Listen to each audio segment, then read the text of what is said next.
Mais d'abord la revue de presse. C'est le héros du jour de vos journaux. Trump, le président américain, investit aujourd'hui. Enfin, héros, c'est vite dit. Le jour où tout commence, c'est la une du Figaro. Oui, mais tout commence pourquoi? Ça, c'est la question. Bien sûr, le président pas normal. Le président pas normal, c'est la une du Parisien aujourd'hui en France. Trump, c'est le 45e président des États-Unis. C'est aussi et surtout le plus imprévisible. Le grand saut dans l'inconnu débute donc ce vendredi. Voilà ce que dit Libération Libé, qui s'étonne de la cote de popularité déjà si faible pour Trump, alors qu'il n'a pas encore commencé à prendre le pouvoir. 40% seulement contre 89% pour Obama en 2009, sauf qu'il n'en a cure. Les experts et les sondeurs n'ont pas anticipé ma victoire. Ce ne sont pas eux qui vont m'inquiéter aujourd'hui, déclare-t-il Donald Trump. Petit dessin ce matin dans le Parisien. Trump demande à Poutine s'il va assister à son investiture. Vladimir répond « Je ne peux pas, mais je regarderai les vidéos ». Clin d'œil, bien sûr, à notre président, à nous, Hollande, qui était au théâtre. Vous en souvenez peut-être pendant le deuxième débat de la primaire à gauche.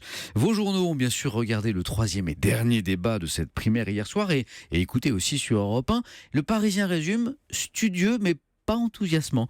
Comme pour la primaire à droite, le journal donne une note sur 10 à chacun des candidats. Alors c'est un petit peu scolaire, mais c'est bien pratique pour se faire une idée quand on n'a pas regardé le débat. Alors pour hier soir, donc ça donne, c'est la meilleure note, 7 sur 10 pour Manuel Valls, jugé détendu. 7 sur 10 aussi pour Arnaud Montebourg, éloquent. Et le bonnet d'âne, en revanche, à Sylvia Pinel, jugé trop scolaire, justement, 3 sur 10.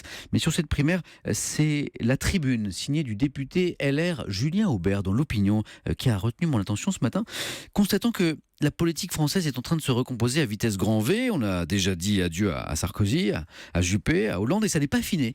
Le député de droite pronostique un second tour Macron-Fillon, estimant au passage que la grande perdante de cette recomposition, c'est Marine Le Pen, bloquée sur sa droite par Fillon et ses habits gaullistes et chrétiens, et sur sa gauche par Macron et Mélenchon. On ne parle plus de Marine Le Pen, constate Julien Aubert, et de la primaire à gauche, on reparle avec vous, Marion, dans un instant.